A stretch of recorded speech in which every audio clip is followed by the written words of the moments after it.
یعنی بچے، ہمارے بچے، ہماری اولاد ہمارے لیے سب سے زیادہ قیمتی سرمایہ ہوتی ہے، اور اللہ سبحانہ وتعالیٰ کی طرف سے ملنے والی نعمتوں میں سے سب سے زیادہ عزیز نعمت ہوتی ہے۔ سوچئے، گنیے کہ ہمیں کتنی نعمتیں ملی، اگر ہم گننا چاہیں تو ہم گن نہیں سکتے۔ قرآن مجید میں اللہ تعالیٰ فرماتے ہیں وَإِن تَعُدُّوا نِعْمَةَ اللَّهِ لَا تُحْصُوهَا، اگر تم اللہ کی نعمتوں کو شمار کرنا چاہو، گننا چاہو تو تم گن نہیں سکتے، اتنی نعمتیں ہیں ہمارے پاس۔ لیکن اپنے دل سے پوچھئے کہ ان نعمتوں میں سے، فائدے کی چیزوں میں سے، پسندیدہ چیزوں میں سے کون سی چیز میرے دل کے بہت قریب ہے؟ تو بحیثیت ایک خاتون کے ہم سب کا جواب شاید ایک ہی ہو، اور وہ ہے ہمارے بچے۔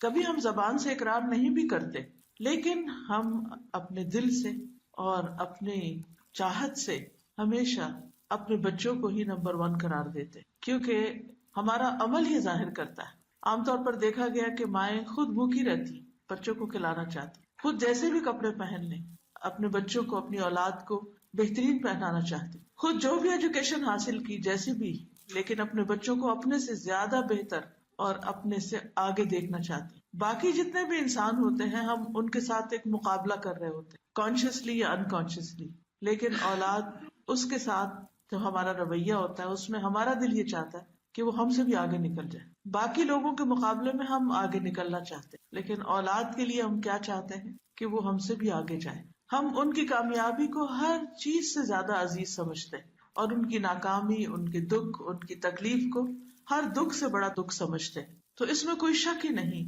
کہ اولاد ہمیں سب سے زیادہ عزیز ہوتی ہے، تمام رشتوں میں، تمام انسانوں میں۔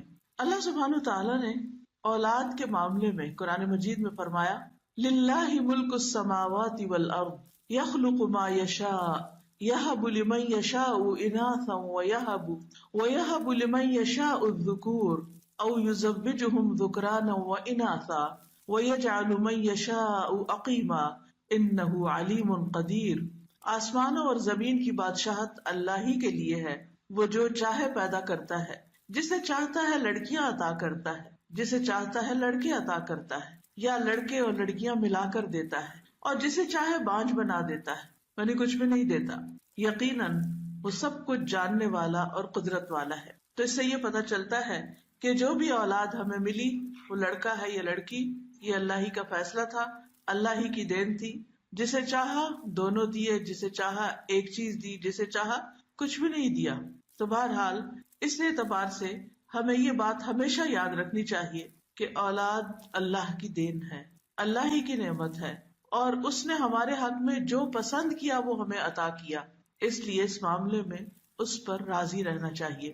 حقیقت یہ ہے کہ قرآن مجید میں اولاد کی پیدائش کو بھی ایک خوشخبری قرار دیا گیا ہے۔ سورۃ مریم آیت 7 میں آتا ہے یا زکریا انا نبشرک بغلام اسمہ یحییٰ، اے زکریا ہم آپ کو ایسے لڑکے کی خوشخبری دیتے ہیں جس کا نام یحییٰ ہوگا۔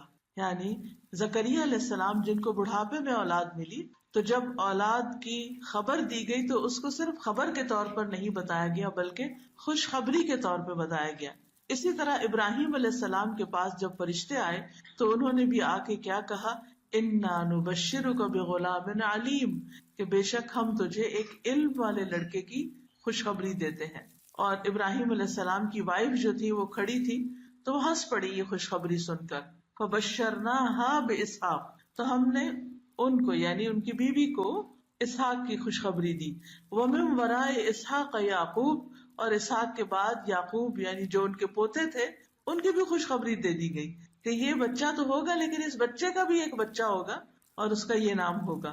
اور اگر دیکھا جائے تو اولاد جتنا بھی ستائے، ماں جتنی بھی تکلیف اٹھائے، لیکن the moment بچہ ڈیلیور کرتی ہے اور اس کو خبر دی جاتی ہے کہ بیٹی ہے یا بیٹا ہے تو ایک دم اس کے دل میں خوشی بھر جاتی، حالانکہ پچھلے 9 مہینوں سے وہ مختلف طرح کی تکالیف سے گزری ہوتی، لیکن بچے کی خبر پا کر وہ خوش ہو جاتی ہے۔ اور پھر ہم دیکھتے ہیں کہ ہم اپنی زندگی میں یہ دعائیں بھی مانگتے رہتے ہیں کہ ربنا ہب لنا من ازواجنا وذریاتنا قرۃ اعین واجعلنا للمتقین اماما، اے ہمارے رب ہمیں ہمارے ازواج، بیویوں یا شوہر اور اولادوں سے آنکھوں کی ٹھنڈک عطا کر اور ہمیں متقین کا امام بنا۔ نبی صلی اللہ علیہ وسلم نے ہماری اولاد کو ہماری بہترین کمائی بھی قرار دیا ہے. آپ نے فرمایا یقیناً تمہاری اولاد تمہاری بہترین کمائی ہے، بس اپنی اولاد کی کمائی میں سے کھاؤ. یعنی بچے جو کماتے ہیں یا بچوں کی جو آمدنی ہوتی ہے اس میں ماں باپ کا بھی حق ہے. تو ماں باپ کے لیے دنیا میں خوشخبری بھی ہو گئی، آنکھوں کی ٹھنڈک بھی ہو گئی، بہترین کمائی بھی ہو گئی، پھر آخرت میں بھی درجات کی بلندی کا ذریعہ ہوتی ہے اولاد. رسول اللہ صلی اللہ علیہ وسلم نے فرمایا جب انسان مر جاتا ہے تو 3 اعمال کے علاوہ اس کے تمام اعمال ختم ہو جاتے ہیں، یعنی اس کا نامہ اعمال بند ہو جاتا ہے. وہ 3 اعمال کون سے؟ صدقہ جاریہ، یعنی اللہ کے راستے میں زندگی میں اپنے ہاتھ سے مال خرچ کرنا جو بعد میں ایسے جگہوں پر اگر خرچ کیا ہو کہ جن کا فائدہ لوگوں کو پہنچ رہا ہے تو وہ صدقہ جاریہ بن جاتا ہے. یا وہ علم جس سے نفع اٹھایا جائے، دوسرے لوگ فائدہ اٹھائیں، یا نیک اولاد جو اس کے لیے دعا کرتی رہے. اور دلچسپ بات یہ ہے کہ یہاں ولد صالح کی بات آئی ہے. ولد کا معنی صرف بیٹا نہیں ہوتا، ولد اسم جنس ہے جس میں بیٹا، بیٹی، بیٹے، بیٹیاں، واحد، جمع سبھی اس میں شامل ہو جاتا ہے. تو ایک اولاد میں سے ایک دعا کرے یا سب کریں، بیٹا کرے یا بیٹی کرے، سب کے سب جو ہیں وہ والدین کے لیے فائدہ مند ثابت ہوتے ہیں. لیکن یہ یاد رکھیے کہ اولاد جہاں خوشخبری ہے وہاں ایک ذمہ داری بھی ہے، ایک رسپانسبلٹی بھی ہے جس کے بارے میں قیامت کے دن سوال ہوگا. حدیث میں آتا ہے کہ ہر شخص ذمہ دار ہے، اور ایک اور روایت میں آتا ہے اس سے اس کے اہل خانہ کے بارے میں، یعنی جن کا وہ ذمہ دار ہے اس کے بارے میں بھی اللہ تعالیٰ خصوصیت سے پوچھے گا. خاص طور پر ماں، یعنی باپ کی بھی ذمہ داری ہے لیکن یاد رکھیے کہ ماں کی ذمہ داری زیادہ ہے. صحیح بخاری کی حدیث ہے، حضرت عبداللہ سے روایت ہے رضی اللہ عنہ کہ رسول اللہ صلی اللہ علیہ وسلم نے فرمایا تم میں سے ہر شخص نگران ہے اور اس سے اس کی رعیت کے بارے میں سوال کیا جائے گا. امام جو لوگوں پر نگران ہے اس سے ان کے بارے میں پوچھا جائے گا. آدمی اپنے گھر والوں پر نگران ہے، آدمی اپنے گھر والوں پہ نگران ہے، اس سے ان کے بارے میں سوال کیا جائے گا. عورت اپنے شوہر کے گھر اور اس کے بچے کی نگران ہے اور اس سے ان کے بارے میں سوال کیا جائے گا. تو اس حدیث سے صاف طور پر پتہ چلتا ہے کہ عورت کا سوال اس کے بچوں کے بارے میں بھی ہوگا، یعنی عورت سے جو سوال قیامت کے دن کیا جائے گا. اس لیے ہم سب کو اپنی ذمہ داری محسوس کرنی چاہیے اور اس کو ادا بھی کرنا چاہیے. یہ ذمہ داری ہم کیسے ادا کر سکتے ہیں؟ اولاد کی اچھی تربیت کر کے، ان کو کسی کام کا بنا کر. اب یہ تربیت کیسے کی جائے؟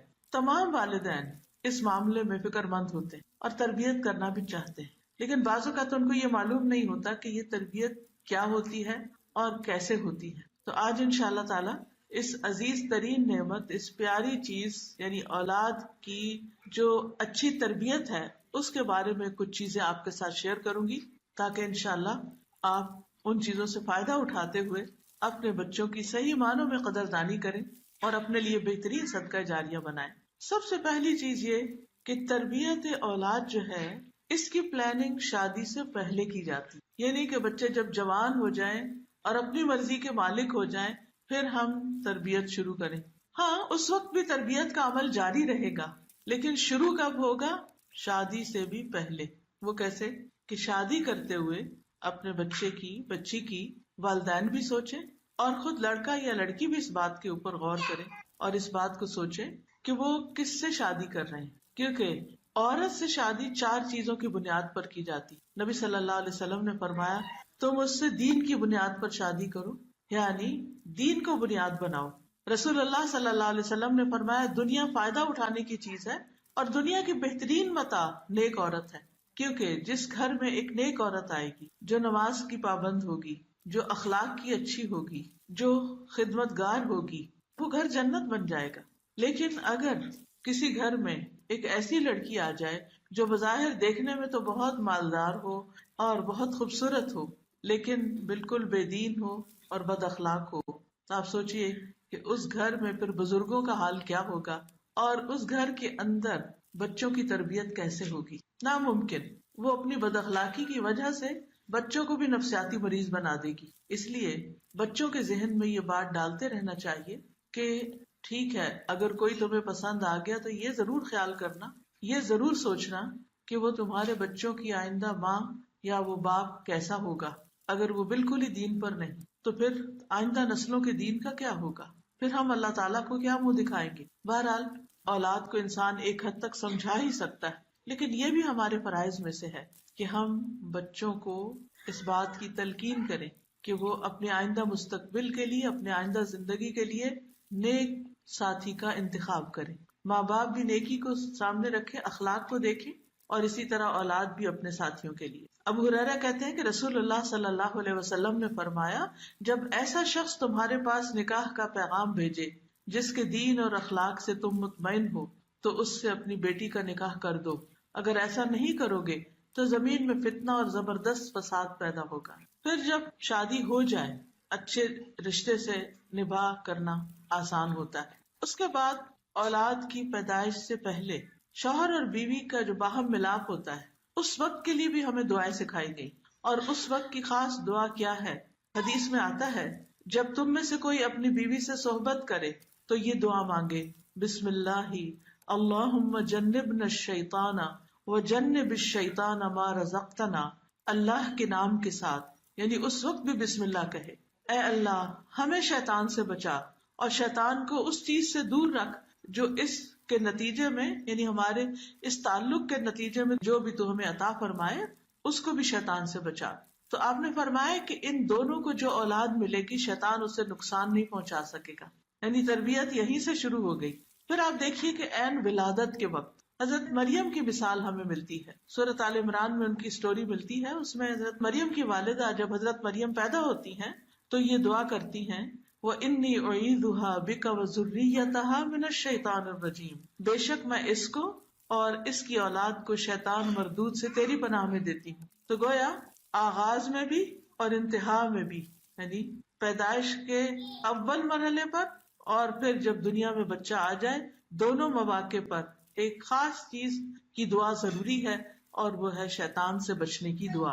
اور اس کے لیے جب ولادت کا وقت قریب ہو، ماں پینز لے رہی ہو، ہاسپٹل جا چکی ہو، تو بھی اللہ کا ذکر کرنا نہ بھولے، اور خاص طور پر آیت الکرسی وغیرہ پڑھتی رہے، اللہ کا ذکر کرتی رہے، لا الہ الا اللہ پڑھتی رہے، تاکہ آنے والا بچہ جو ہے اللہ تعالیٰ اس کی شیطان مردود سے حفاظت فرمائے.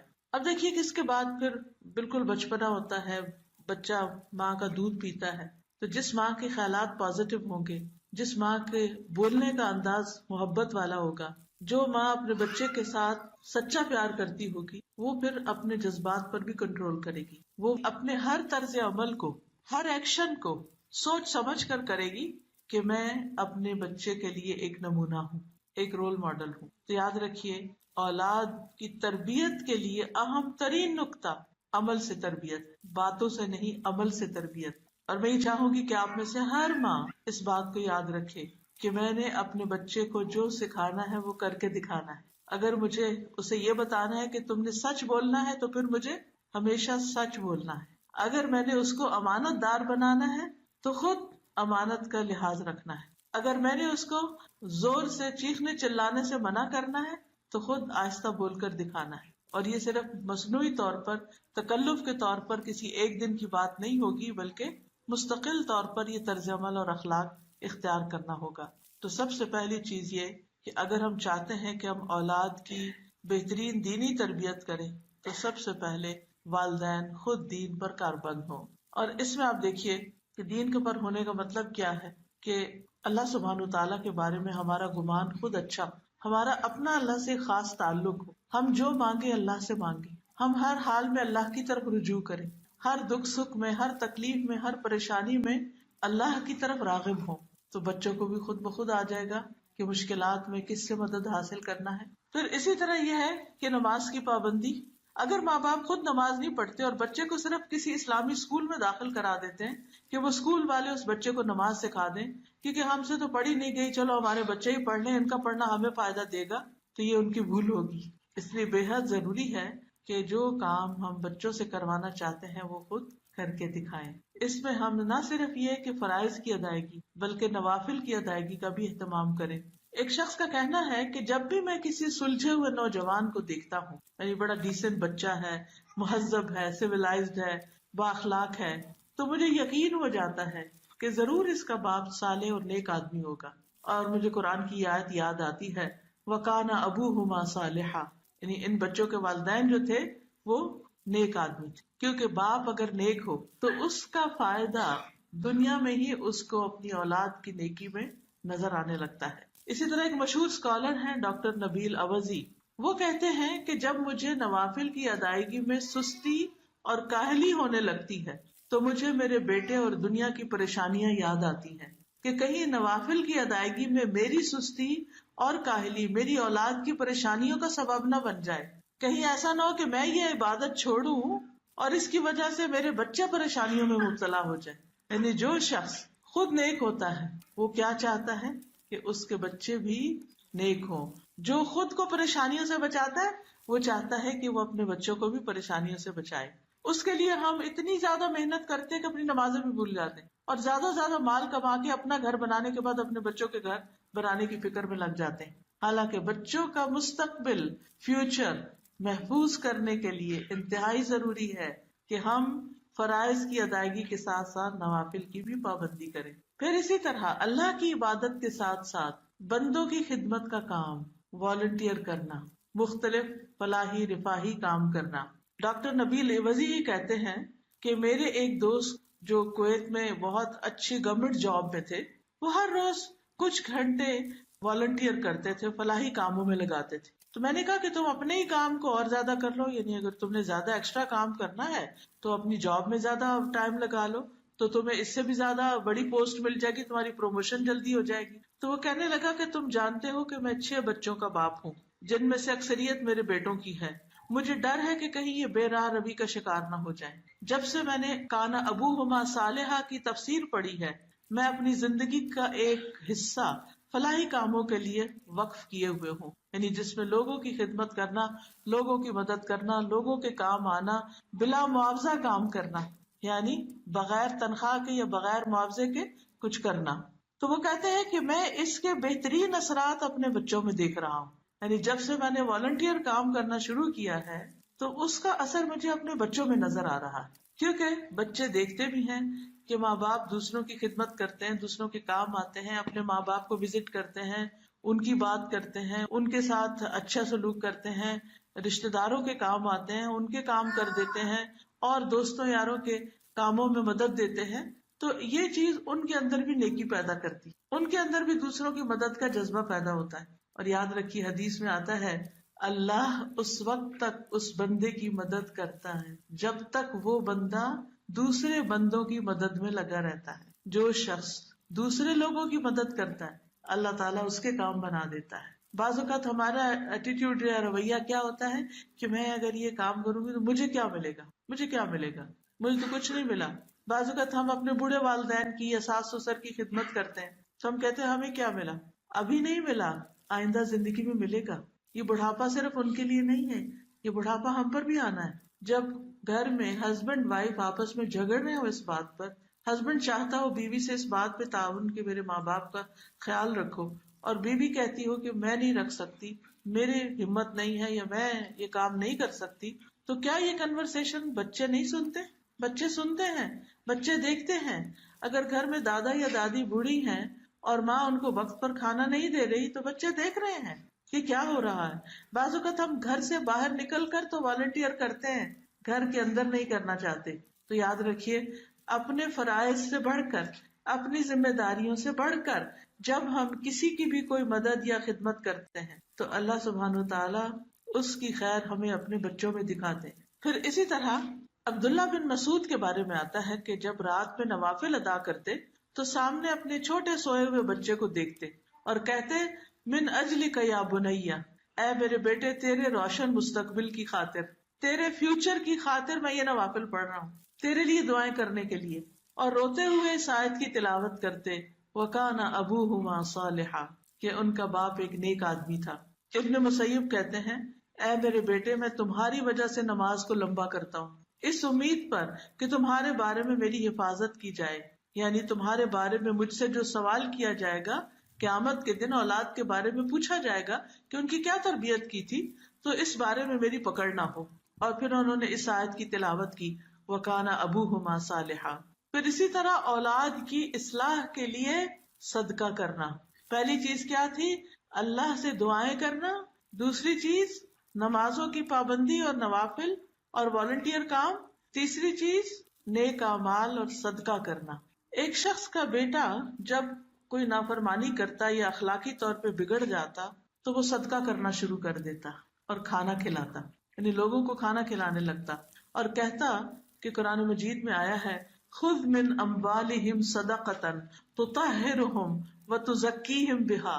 نبی صلی اللہ علیہ وسلم کو حکم ہے قرآن مجید میں کہ ان کے مالوں میں سے صدقہ لے لیجئے، یعنی یہ جب صدقہ لائے تو صدقے کو لے لیجئے اور خیر کے کاموں میں استعمال کیجئے. مراد یہ ہے اس کے ساتھ، یعنی اس صدقے کی وجہ سے، اس صدقے کے ذریعے آپ انہیں پاک کیجئے.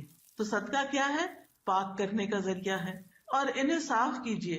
اور پھر وہ اس آیت کو پڑھ کر یہ کہتے اللہم ھذہ لتزکیۃ اخلاق ابنی فانھا اشد علی من مرضہ.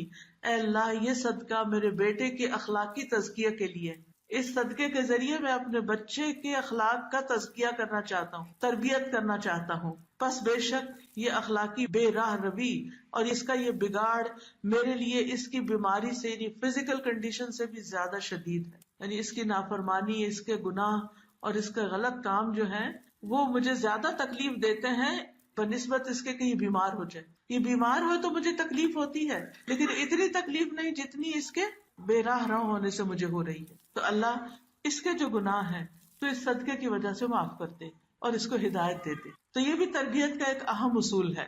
پھر اسی طرح ایک اور آدمی جس کے پاس زیادہ مال نہیں تھا، وہ مال کا صدقہ نہیں کر سکتا تھا، بس اس کے گزر گزارے کے لائق تھوڑے بہت اس کے پاس چیزیں تھی. تو اس کا بیٹا جب اس کے اوپر غالب آنے لگتا، بدتمیزی کرتا، تو وہ رات کو قیام میں سورۃ البقرہ پڑھتا اور دعا کرتا اے اللہ یہ میرا صدقہ ہے، یعنی میرے پاس پیسے تو نہیں لیکن میں نے قرآن کی تلاوت کی ہے نماز میں، اس کو میرے سے قبول کر لے اور میرے لیے اس بیٹے کی اصلاح کر دے. کیونکہ بہت سے لوگ اسی قسم کے کوشچنز کرتے ہیں نا، بچے بدتمیزی کرتے ہیں، بچے بات نہیں مانتے، بچے تنگ کر رہے ہیں، بچے کام نہیں کر رہے، بچے شادی نہیں کر رہے، بچے جاب پہ نہیں جاتے.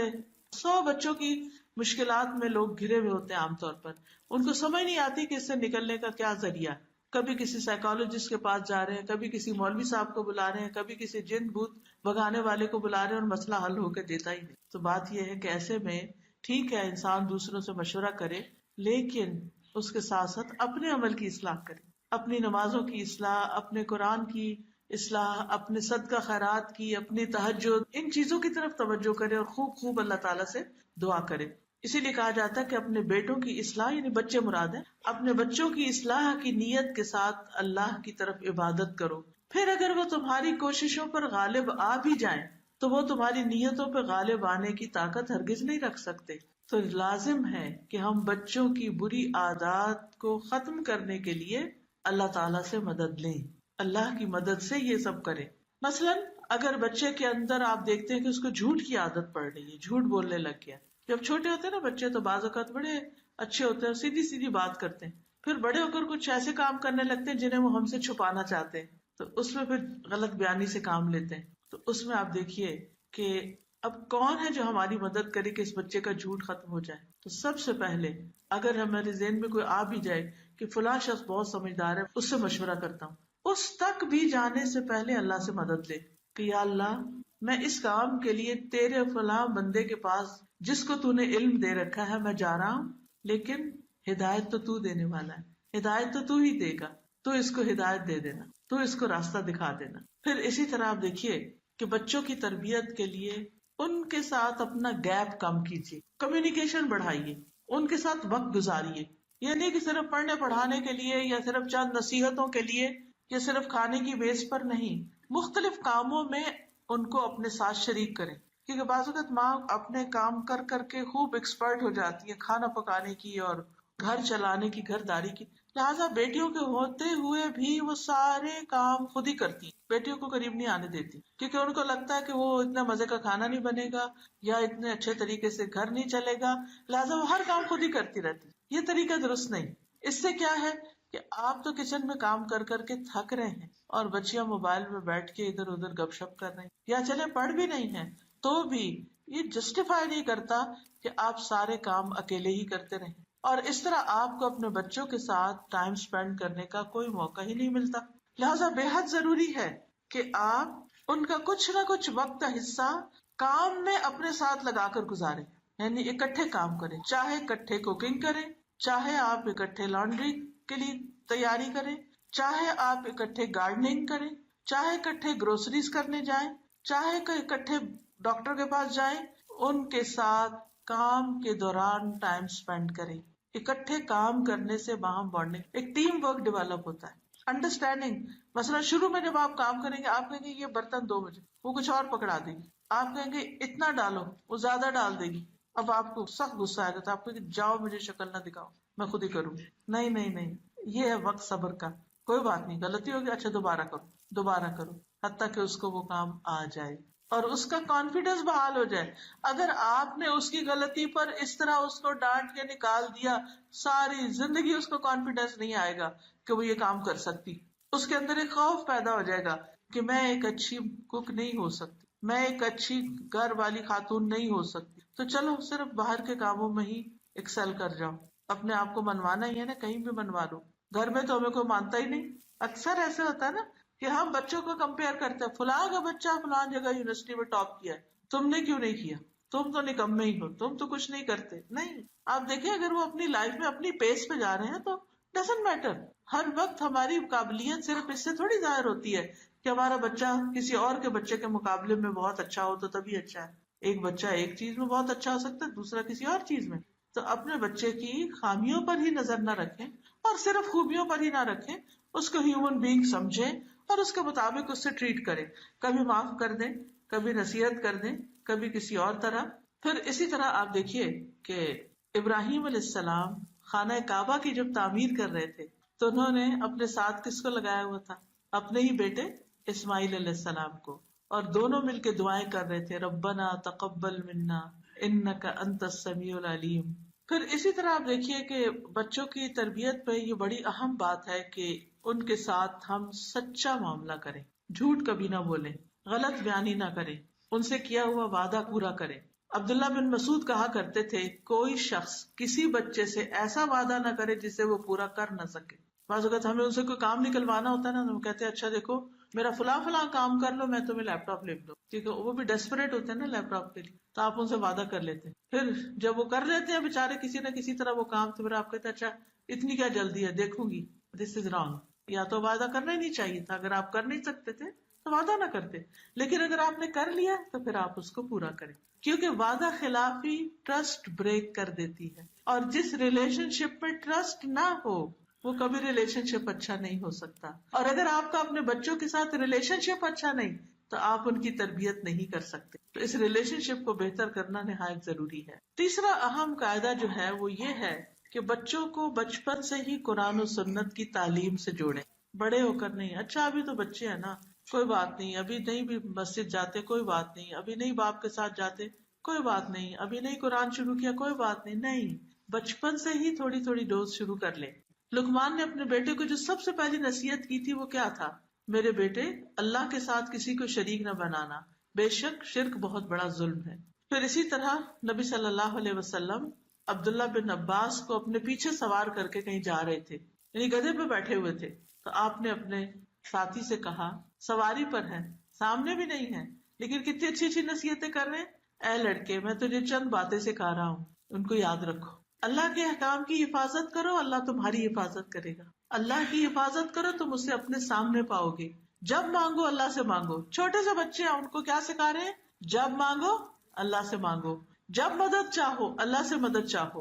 اور جان رکھو اگر ساری دنیا میں مل کر تمہیں کوئی فائدہ دینا چاہے تو تمہیں فائدہ نہیں دے سکتی مگر جو اللہ چاہے، اور ساری دنیا مل کے اگر تمہیں کوئی نقصان دینا چاہے تو نقصان نہیں دے سکتی مگر یہ کہ اللہ چاہے. قلم اٹھا لیے گئے، صحیفے خشک ہو گئے. تو اس سے کیا پتہ چلتا ہے کہ تقدیر کا مسئلہ بھی آپ نے بچپن میں ہی سمجھا دیا کہ الٹیمیٹلی ہر چیز اللہ کے اذن سے ہی ہوتی ہے، اور اگر وہ کسی چیز کو ہم سے روک دیتا ہے تو اس میں ہماری ہی بھلائی ہوتی ہے. بعض اوقات ہم کہتے ہیں اب یہ تو بچے ہیں. نہیں، آپ دیکھیے کہ نبی صلی اللہ علیہ وسلم کتنی بڑی بڑی باتیں اس بچے کو سکھا رہے ہیں کہ اگر تم چاہتے ہو کہ تمہاری حفاظت ہو، اللہ تمہاری حفاظت کرے، تو پھر تم کیا کرو؟ تم اللہ کے احکامات کی حفاظت کرو. جیسے قرآن مجید میں آتا نا حافظوا علی الصلوات والصلاۃ الوسطی، کہ نمازوں کی حفاظت کرو، خاص طور پر درمیانی نماز. پھر اسی طرح آپ دیکھیے کہ جتنے بھی نیک لوگ گزرے ان کا اپنی اولاد کے بارے میں ہم و غم ہی یہی تھا کہ وہ نیک اولاد بن کے اٹھے. دنیا سے جب جا رہے تھے اس وقت بھی ان کی دعائیں یہی تھی. یعقوب علیہ السلام کے بارے میں جو قرآن مجید میں آیت آتی ہے البقرہ 133، اس کو آپ کے سامنے رکھوں گی. ام کنتم شہداء اذ حضر یعقوب الموت اذ قال لبنیہ ما تعبدون من بعدی قالوا نعبد الہک والہ آبائک ابراہیم واسماعیل واسحاق الہا واحدا ونحن لہ مسلمون. کیا تم موجود تھے جب یعقوب کو موت آئی، جب اس نے اپنے بیٹوں سے کہا کہ میرے بعد کس چیز کی عبادت کرو گے؟ انہوں نے کہا ہم تیرے معبود، تیرے باپ دادا ابراہیم، اسماعیل اور اسحاق کے معبود کی عبادت کریں گے جو ایک ہی معبود ہے اور ہم اسی کے فرما بردار ہیں. تو یاد رکھیے مرتے وقت اللہ کے نیک بندوں نے اپنے بچوں کو دین پر قائم رہنے کی تلقین کی. پھر اسی طرح حضرت لقمان کی وصیتوں میں ہم دیکھتے ہیں جو اپنے بچے کو کی، اس میں ایک بڑی خوبصورت وصیت کرتے ہیں، اے میرے چھوٹے بیٹے، بے شک کوئی چیز اگر رائی کے دانے کے وزن کی ہو، پس کسی چٹان میں ہو یا آسمانوں یا زمین میں ہو، اللہ اسے لے آئے گا. اللہ بڑا باریک بین اور پوری خبر رکھنے والا ہے. تو اس سے کیا پتا چلتا ہے؟ اس سے بھی یہ بات ہمارے سامنے آتی ہے اور بہت ہی اہم ہے کہ بچوں کو بچپن سے اللہ تعالیٰ کی صفات کا علم دینا چاہیے. یعنی قرآن و سنت کے علم میں اللہ تعالیٰ کے ناموں کا علم، اللہ تعالیٰ کی صفات کا علم، اللہ تعالیٰ کے کاموں کے بارے میں علم کہ کون ہے وہ، اس کا نام کیا ہے، اس کی کوالٹیز کیا ہے اور پھر وہ کیا کیا کرتا ہے. تو اس میں خاص طور پر یہ کہ اللہ تعالیٰ لطیف خبیر ہے. پھر آخرت کا تصور دے. قرآن مجید میں اللہ تعالیٰ فرماتے ہیں یا ایھا الذین آمنوا قوا انفسکم واہلیکم نارا، اے لوگو جو ایمان لائے ہو اپنے آپ کو اور اپنے گھر والوں کو آگ سے بچاؤ جس کا ایندھن آدمی اور پتھر ہے. تو ہمارے اوپر فرض بنتا ہے کہ ہم اپنی آخرت کے ساتھ ساتھ اپنے بچوں کی آخرت کی بھی فکر کریں. پھر نمازوں کی پابندی سکھانا، خصوصاً نفل نماز کی ترغیب دینا. پھر بچوں کو روزے رکھوانا. صحابیات جو تھیں وہ عاشورہ کا روزہ بھی بچوں کو رکھواتی، دودھ پیتے بچوں کو بھی وہ رونے لگتے تو ان کو کھلونے دے دیتی، یعنی بہت چھوٹے چھوٹے بچوں کو بھی روزہ رکھواتی. پھر دن کے کسی حصے میں ان کو کچھ کھلا پلا دیتی ہوگی، لیکن ان کو بھی ایک شعور بچپن سے ہی دلاتی کہ روزہ رکھنے کی چیز ہے. پھر بچوں کو حج کروانا، عمرے پہ لے جانا. یاد رکھیے عمرے پہ لے کے جانا جو ہے یہ مجھے تربیت کے لیے بہت ہی فائدہ مند نظر آتا ہے. میں جب 2005 میں یہاں پر آئی، 2004-05 میں، تو میرا بیٹا اس وقت چھوٹا تھا. 2009 میں جب میں اس کو بھیجا واپس پاکستان پڑھنے کے لیے اے لیولز کے لیے، اور کچھ عرصے کے بعد جب مجھے جانا پڑا تو میں نے دیکھا کہ اس کے یہاں پر پرائیویٹ اسکول، پبلک اسکول وغیرہ میں جا کے تھنکنگ جو ہے تھوڑی فرق ہے اور اس میں کچھ چیزیں بہت اسٹرانگ کرنے کی ضرورت ہے. تو مجھے یہی خیال ہے کہ اس کا ایمان اسٹرانگ کر دوں گی انشاءاللہ تو باقی چیزیں آسان ہو جائیں گی. تو اس پر ہم نے عمرے کا پروگرام بنایا اور الحمدللہ مکہ جا کر اتنی زیادہ اس کے اندر تبدیلی آئی، اتنی چینج آئی کہ وہ شاید میں 10 سال میں بھی سکھا کے اس کو سمجھا نہیں سکتی. آپ دیکھیے کہ اللہ کا گھر دیکھ کر دلوں پہ جو ہیبت طاری ہوتی، وہاں کی اذان اور نماز کے مناظر دیکھ کر انسان کے اوپر جو کیفیت طاری ہوتی. آج آپ دیکھیں کہ ہم بچوں کو ہالیڈیز پہ لے جانا اپنا فرض سمجھتے. بچپن میں ہماری ہالیڈیز کیا تھی؟ نانی کے گھر جانا یا کسی رشتے دار کے گھر وزٹ کرنے کے لیے جانا. چھٹیاں کہاں گزاریں گے یہی سوچ رہے ہوتے تھے کہ نانی کے گھر جا کے گزاریں گے. اور واقعی لمبی لمبی چھٹیوں کے لیے جانا اور خوب انجوائے کرنا، وہ گھر کی پابندی سے نکلنا. تو اب یہ ہے کہ اب ماں باپ خود، نانی دادی تو آؤٹ ہو گئی ہیں فیملی سے، لہٰذا بچوں کو لے کے ہالیڈیز پہ جاتے ہیں، کبھی کہیں، لیکن کہاں نہیں جاتے لے کر، وہ ہے اللہ کا گھر. میں نہیں کہتے کہ سب ایسے ہی کرتے ہیں، الحمدللہ بہت سے لوگ لے کے بھی جاتے ہیں، لیکن بہت سے لوگ گھبراتے ہیں بچوں کو لے جانے سے. خوف ہوتا ہے ان کو، وہ کہتے ہیں وہ بہت رش ہوگا، بچے گھبرا جائیں گے، بچوں نے ایسا ماحول نہیں دیکھا، بچے پریشان ہو جائیں گے، بہت گرمی ہے بچوں کو گرمی لگ جائے گی، بچوں کو یہ ہو جائے گا، بچوں کو ہو جائے گا. اور اس خوف سے وہ اللہ کے گھر نہیں لے کے جاتے. میں تو سمجھتی ہوں کہ بچوں کی تربیت کے لیے باقاعدہ اپنے گھر میں ہی ایک فنڈ قائم کر کے رکھے کہ جب یہ تھوڑا سا بھی ہوش سنبھالتے ہیں تو ان کو سب سے پہلے اللہ کے گھر لے کے جائے. ایون پاکستان لے جانے سے پہلے، رشتے داروں کے پاس لے جانے سے پہلے اللہ کے گھر لے جانے کا کوئی پلان کریں. اگر بچوں کے اندر خیر ہوگی تو آپ دیکھیں گے کہ ایک دم باہر آئے گی اس ماحول میں، کیونکہ بابرکت جگہ ہے. ہدی للناس، لوگوں کی ہدایت کے لیے اللہ نے اس کو بنایا. بچوں کو بہت دفعہ ہم انڈر ایسٹیمیٹ کرتے ہیں. اگر بچے کے اندر تھوڑی سی بھی خیر ہوگی تو بہت جلدی باہر آئے گی. اور سب سے بڑھ کر یہ کہ اس کا اللہ پر ایمان مضبوط ہوگا، کیونکہ اللہ نے کعبہ کو، اپنے گھر کو بنایا اس لیے تاکہ لوگ یہاں ہدایت پائیں، لوگ یہاں اکٹھے ہوں، ایک دوسرے سے سیکھیں، بہت سے تجربات کریں. مکہ جانا دنیا میں کسی بھی جگہ جانے سے کہیں زیادہ بہتر ہے. بہت سے پیرنٹ بچوں کو ڈزنی لینڈ لے جانا لازم سمجھتے ہیں. پچھلے دنوں میں چائنا تھی تو آپ کو معلوم ہوگا کہ گریٹ وال آف چائنا جو واقعی دنیا کا ایک ونڈر ہے، تو مجھے بھی شوق تھا کہ میں دیکھوں کہ کیسی ہے وہ وال. میں نے سمجھا کہ زمین پر ہی کوئی دیوار بڑی سی بنی ہوگی جیسے قلعوں کی دیواریں ہوتی ہیں، ایسی ہی کوئی چیز ہوگی یا بہت اونچی کوئی دیوار ہوگی کہ جس پہ چڑھنا ذرا مشکل ہوگا. لیکن میری حیرت کی انتہا نہ رہی جب میں نے دیکھا کہ یہ تو پہاڑوں کے اوپر بھی بنی ہوئی اور اتنے بڑے بڑے سٹیپس، اور عیسیٰ علیہ السلام کی پیدائش سے بھی 200-300 سال پہلے کی ہے وہ، یعنی اس وقت بننا شروع ہوئی تھی. اگرچہ اس کو کافی ٹائم لگا بننے میں، 10,000 کلومیٹر دور ہے. ہو سکتا ہے آپ میں سے بھی کسی کو جانے کا اتفاق ہوا ہو. تو جن لوگوں کے ساتھ چائنیز کے ساتھ تھی تو کہنے لگے کہ ہمارے ہاں یہ لازم ہوتا ہے کہ ہم اپنے بچوں کو یہاں پر لے کر آئیں. اس سے ان کے اندر ایک کانفیڈینس پیدا ہوتا ہے، اپنی ہسٹری کے ساتھ ایک لگاؤ ہوتا ہے، کیونکہ بچوں کو جب اپنی روٹس پتہ چلتی ہیں تو ان کے اندر بہت کانفیڈینس آتا ہے. تو ہماری روٹس اور ہماری ہسٹری تو اسلام کی ہسٹری ہے. وہ کہتے ہیں کہ جو بچہ اپنے والدین کے ساتھ آ کے اس دیوار پر چڑھتا ہے وہ ہیرو مان لیا جاتا ہے کہ یو آر ریئل ہیرو، کہ جس نے اتنی ہمت کی ہے کہ یہاں تک پہنچے اور پھر اس وال کو کلائم کیا. میں صرف دیکھنے سے تعلق رکھتی، لیکن میں یہ سوچ رہی تھی کہ اس میں لکھا ہوا تھا کہ کتنے ہزار چائنیز جو ہیں وہ ہر سال یہاں پر آتے ہیں اور دیوار پہ چڑھ کے جاتے ہیں. کس لیے انہوں نے اس کو اتنا پریزرو کیا ہوا ہے، اس کے لیے اتنے اہتمام کیے ہوئے ہیں تاکہ بچے اپنی ہسٹری کے ساتھ کنیکٹڈ رہیں، انہیں اس بات پر فخر ہو، انہیں اس بات پر خوشی ہو کہ ان کے آباء و اجداد نے اتنا بڑا کام کیا. ابراہیم اور اسماعیل علیہ السلام نے اس گھر کو بنایا تھا اور لوگوں کو وہاں پر پہاڑ پہ کھڑے ہو کے آواز دی تھی، اور آج دیکھیں کہ کس طرح لوگ جوگ در جوگ جا رہے ہیں. یہ ایک بہت بڑا نمونہ ہے ہمارے لیے بھی اور بچوں کے لیے بھی. تو اس لیے اگر آپ چاہتے کہ آپ کے بچوں کی تربیت اچھی ہو، خصوصاً بڑے بچوں کی، تو کوئی بھی ٹائم لے کر، کیونکہ اکثر بڑے بچے جب ہو جاتے ہیں تو آپ انہیں کہتے ہیں نا چلو وہاں چلیں، تو وہ کہتے ہیں ٹائم نہیں ہے، ابھی نہیں جا سکتے، ابھی نہیں جا سکتے. تو آپ انہیں سے پوچھیں کب جا سکتے ہیں، اپنا اسکیڈول ان کے اراؤنڈ کر لیں. کبھی ایسا ہوتا ہے نا بچپن میں تو ہم ان کے اسکیڈول اپنی مرضی کے ساتھ ملا لیتے ہیں، لیکن اب بڑے ہو جائیں تو پھر آپ ان کے اراؤنڈ رکھ لیں اپنا پروگرام. لیکن اس سے انشاءاللہ تعالیٰ آپ کو بہت فائدہ ہوگا. نبی صلی اللہ علیہ وسلم کے زمانے میں بچوں کو حج بھی کروایا جاتا تھا. جب آپ صلی اللہ علیہ وسلم حج پر گئے تو ایک عورت نے اپنے سامنے ایک بچے کو بلند کیا، چھوٹا سا تھا، گود میں اٹھایا ہوا تھا.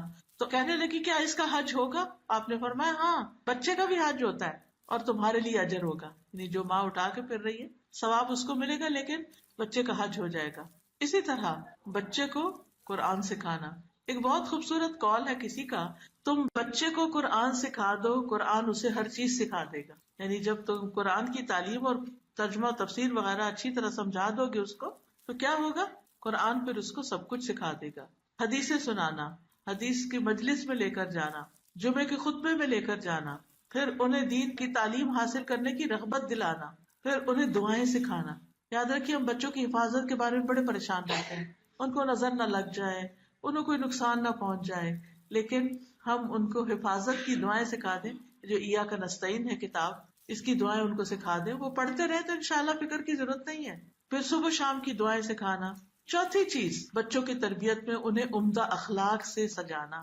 دیکھیے آپ کے بچے کی ویلیو صرف اس کی ڈگری کے ساتھ نہیں ہے اگر وہ بد اخلاق ہے. آپ کے بچے کی ویلیو اس کے اچھے اخلاق کے ساتھ، اس کے کیئرنگ اینڈ لونگ ایٹیٹیوڈ کے ساتھ ہے. جو بچے پتھر کی طرح کھڑے ہو جائیں اور ہلے نہ جلے، نہ کوئی ایموشن ظاہر کرے، نہ کسی آنے والے کی سلام کا جواب دے، نہ ہی کسی سے نظریں ملائیں، یہ بچے کیا بچے ہیں؟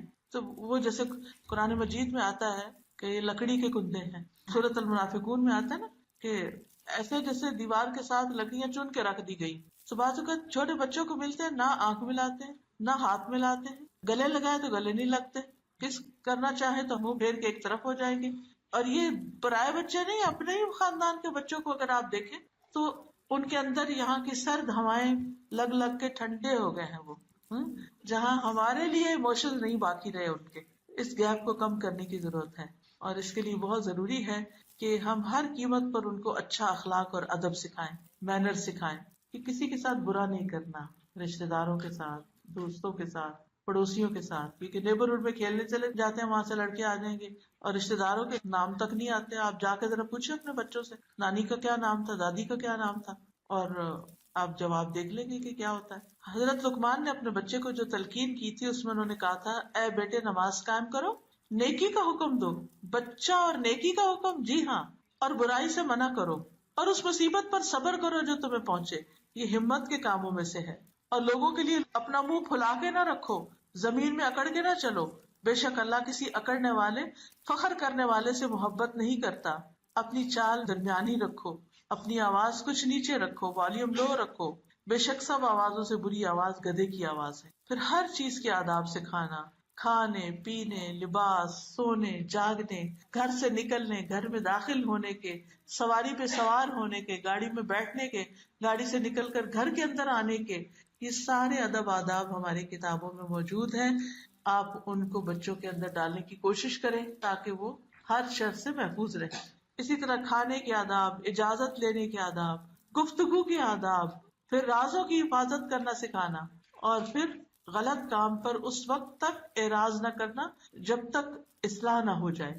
پھر اسی طرح انہیں اچھا ماحول دیجیے، اچھے دوست دیجیے۔ بعض مائیں پوچھتی ہیں بچے بات نہیں سنتے۔ جی ہاں، ایک وقت آتا ہے کہ وہ ہماری کم سنتے ہیں، یا تو ان کو ہماری زبان ہی اب سمجھ نہیں آتی، اور یا پھر یہ ہے کہ وہ سننا نہیں چاہتے۔ تو ایسی صورت میں کیا ہے کہ اچھے دوست اس وقت آگے بڑھ کر گیپ فل کریں گے۔ اس لیے بچوں کو جائز حدود کے اندر دوستوں سے سوشلائز کرنے کی بھی اجازت دی جائے۔ پھر اسی طرح بچوں کو نیک لوگوں کے ساتھ رہنے کی ترغیب دینا۔ ہمارے ہاں تو ایک بچہ ہے نا، بچہ کہہ کے بچہ ہی کرتے، اور چھوٹے چاہے وہ بچوں کا باپ بھی بن جائے پھر بھی وہ چھوٹا ہی رہتا ہے۔ تو ایسی صورت میں یہ ہے کہ بچوں کو ان کے دوستوں کے سامنے پھر شرمندہ بھی نہیں کرنا چاہیے، نیک لوگوں کے ساتھ رہنے کی ترغیب دلانی چاہیے، نیک لوگوں کی خدمت کرنے والا بنانا چاہیے۔ حضرت انس کہتے ہیں نبی صلی اللہ علیہ وسلم مدینہ آئے تو میری عمر 10 سال تھی۔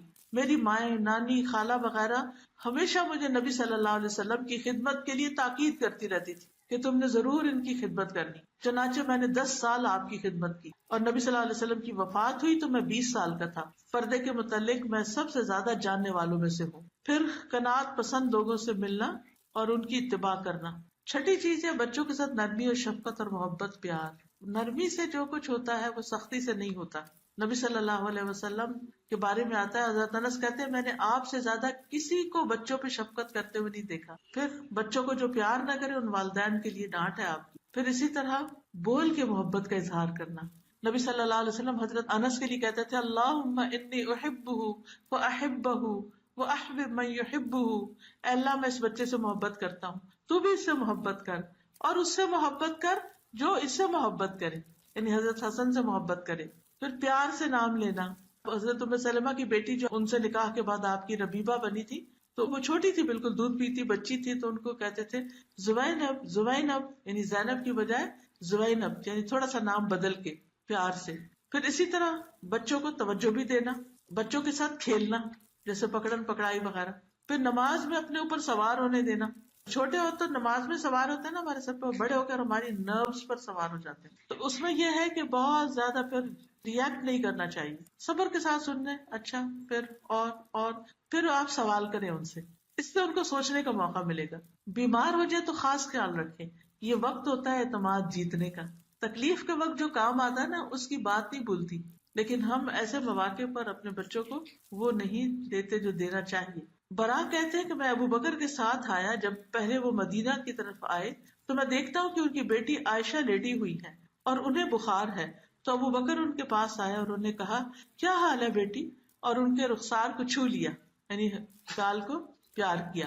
پھر اسی طرح بچوں کے علاج معالجے کی فکر کرنی چاہیے، لیکن ایسی دوائیں نہیں دینی چاہیے کہ جس سے وہ تکلیف اٹھائیں۔ پھر ان کو عزت دے۔ یاد رکھیے کسی کی رسپیکٹ کر کے ہم اس سے جو کام نکلوا سکتے ہیں وہ ہم اس کی بےعزتی کر کے نہیں نکال سکتے، چاہے وہ چپ کر کے آپ سے آگے آرگیو نہ کرے۔ نبی صلی اللہ علیہ وسلم بچوں کو اپنی چادر کے اندر لے لیتے تھے۔ پھر اسی طرح انہیں نرمی سے اٹھانا، پیار سے ان کو رکھنا، چہرے پہ نہیں مارنا، بہت زیادہ روک ٹوک نہیں کرنی، بہت زیادہ انٹرفیئرنس نہ کرے بچوں کے معاملات میں۔ وقت مقرر کریں، ان کے ساتھ روز بیٹھیں، بات چیت کریں، گیپ کھاؤ تم کریں، لیکن کسی وقت بھی بچوں کو اکیلا نہ چھوڑا جائے اور اس پر اعتماد نہ کیا جائے، تو یہ چیز اس کے لیے بہت نقصان دہ ہو جاتی۔ پھر اسی طرح یہ کہ ان کے کام کر دینا چھوٹے چھوٹے، ان کو شکریہ، پلیز، وہ میجک ورڈ سکھانا۔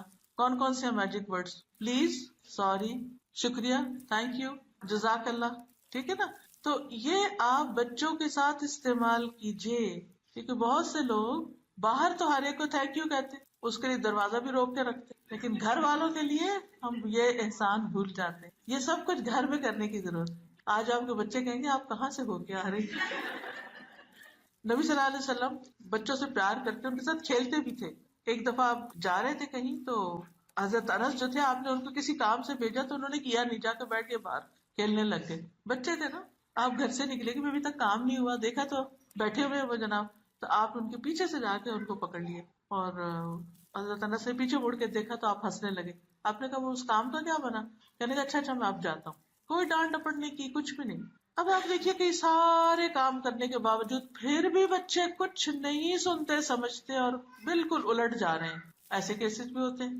پھر کیا کریں؟ یاد رکھیے اگر ہم نے اپنا ہوم ورک کر لیا نا تو ہمیں ڈر نہیں ہونا چاہیے، ہمیں پھر بہت غم نہیں ہونا چاہیے. ہم نے اپنی طرف سے ساری چیزیں سکھا دی، خود رول ماڈل بھی بنے، ہم نے ان کے لیے دعائیں بھی کی، ہم نے ان کو فیسیلیٹیٹ کیا، ہم نے ان کو اچھے استاد رکھ کے دیے، اچھے اسکولوں میں پڑھایا، اچھے قرآن ٹیچر کے ساتھ پڑھایا، ان کو دینی تعلیم کا بھی انتظام کیا، سب کچھ کیا. اور بچہ بچپن میں نماز بھی پڑھ رہا تھا، جو ہی بڑا ہوا یونیورسٹی گیا نماز پڑھ بیٹھا، یا کوئی اور اس طرح کی چیز. اب کیا کریں؟ یاد رکھیے ساری کوششوں کے باوجود اگر نتیجہ نہ نکلے تو یہ اللہ کی طرف سے امتحان ہوتا ہے. دس از our ٹیسٹ. اللہ تعالیٰ نے فرمایا نا کہ ہم ضرور آزمائیں گے تمہیں بشیء من الخوف والجوع ونقص من الاموال والانفس والثمرات وبشر الصابرین. ہم ضرور آزمائیں گے کسی بھی چیز کے ساتھ، خوف، بھوک، جان و مال کا نقصان، پھلوں کے نقصان سے. خوشخبری دے دو صبر کرنے والوں کو. یاد رکھیے کہ والدین میں سے کچھ والدین ہوتے ہیں جو کہتے ہیں میرا ایک بیٹا ہے جو اپنے باقی بھائیوں جیسا نہیں، باقی دو تو بہت اچھے ہیں، انہوں نے تو قرآن بھی حفظ کر لیا، انہوں نے تراویح بھی پڑھاتے ہیں، سب کچھ کرتے ہیں، مگر یہ تو بس پتہ نہیں کہاں سے آ گیا. ایسی صورت میں یاد رکھیے کہ یہ آزمائش ہے اللہ کی طرف سے. وہ بتاتا ہے کہ یہ جو باقی بچے ہیں نا ان کی تربیت بھی میں نے کی تھی، تم نے کوشش کی لیکن میں نے ان کی تربیت کی. کیونکہ رب کون ہے؟ رب اللہ ہے، وہی تربیت کرتا ہے. ہم تو صرف کوشش کر رہے ہوتے. دیکھیے ہم درخت لگاتے ہیں نا، پھل کون لاتا ہے؟ درخت لگانا ہمارا کام ہے، بیج ڈالنا ہمارا کام ہے، اس کی نگرانی کرنا، اس کا دھیان رکھنا، اس کو گرمی سردی سے بچانا، لیکن اس کو بڑھاتا کون ہے؟ اللہ. پھر اس پہ پتے آتے ہیں، پھول آتے ہیں، پھل آتے ہیں، وہ کون لاتا ہے؟ اللہ. اب اگر کوئی یہ کہے کہ یہ درخت میں نے لگایا، یہ پتے بھی میں نے لگایا اور یہ پھول بھی میں نے اور یہ پھل، تو یہ غلط بات ہوگی. سیم ہم بچہ پیدا کرتے ہیں، اس کو پالتے ہیں، پروان چڑھاتے ہیں، تربیت کرتے ہیں، سب کچھ کرتے ہیں، لیکن اس کو پھل پھول رنگ کون لگاتا ہے؟ اللہ. لہذا جب کرتا وہ ہم نے کوشش کر لی، ساری ہوم ورک کر لیا، لیکن پھل نہیں آیا. کبھی کبھی ایسے بھی ہوتا ہے نا، ایک پودا آپ لگاتے ہیں، درخت بھی بن جاتا ہے، پھل نہیں آتا، یا تو کہیں کمی رہ جاتی ہے. جیسے اگر آم کا درخت آپ لگائیں اور آپ اس کی پابند کاری نہیں کی، گرافٹنگ نہیں کرے تو کیا ہوتا؟ درخت تو بہت بڑا لگ جائے گا، آم نہیں لگیں گے. تو کہیں کمی رہ جاتی، انسان کو پتہ نہیں ہوتا، ہمیں پتہ ہی نہیں ہوتا. وہ ہم سمجھتے ہم سب ٹھیک کر رہے ہیں لیکن کہیں ایک چیز مس کر جا رہے ہوتے ہیں تو وہ پھل نہیں آتے. کبھی کچھ درختوں کے پھل بڑی دیر سے آتے ہیں.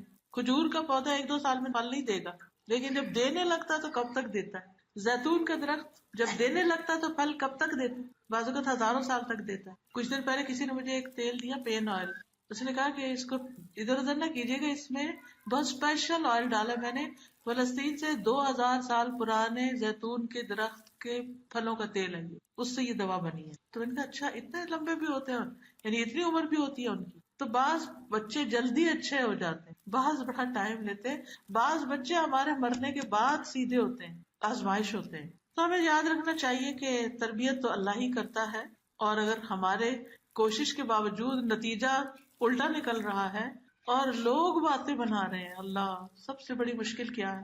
ایک غم ہوتا ہے کہ بچہ ٹھیک نہیں، اوپر سے باپ بھی ڈانٹنا شروع کر دیتا ہے. نہیں بعض اوقات ایسا ہوتا ہے نا، بچہ خرابی کرتا ہے تو ڈانٹ ماں کو پڑ رہی ہوتی. بھائی ماں چاہتی تھی کہ یہ بچہ بدتمیز نکلے یا غلط کام کرے؟ ماں تو کبھی بھی نہیں چاہتی تھی. تو ماں کو یوں لگتا ہے جیسے ساری مجرم ہی میں ہوں، لوگوں کی باتیں بھی وہ سن رہی ہے، باپ کی بھی وہ سن رہی ہے، ادھر کی ادھر کی. کیا ہو گیا؟ یاد رکھیے لوگوں کی باتوں کی قطعاً پرواہ نہ کریں، سب اٹھا کے ایک طرف رکھیں، قطعاً دل پہ نہ لیں. آپ کو کمزور کر دیں گی یہ باتیں، آپ کو اتنا پریشان کر دیں گی کہ آپ اپنے قابل بھی نہیں رہیں گی، وقت سے پہلے بوڑھی ہو جائیں گی، اس سے اور مثال کھڑے ہو جائیں گے. اس لیے لوگوں کی باتیں ان کو اگنور کرنا ہے. اپنے رب سے باتیں کریں. آپ کا یا رب تو جانتا ہے میں نے کتنی تکلیفیں اٹھائی اس لیے، میں نے کتنی دعائیں کی ہیں اس کے لیے، میں نے سب کچھ کر لیا ہے، اور تو جانتا ہے یہ لوگ کتنے مجھے تکلیف دے رہے ہیں، لیکن میرا بھروسہ تجھ پر ہے، تو نے اس کو ہدایت دینی اور تو اس کو ہدایت دے گا. اللہ کی رحمت سے کبھی بھی مایوس نہ، صبر کرے، دعا کرے، مایوسی نہیں. اس کی اصلاح کے لیے اللہ سے مدد مانگے، اور پھر اللہ بچوں کو واپس لوٹائے گا۔ یوسف علیہ السلام جب کھو گئے تھے تو کچھ بچے فزیکلی کھو جاتے ہیں،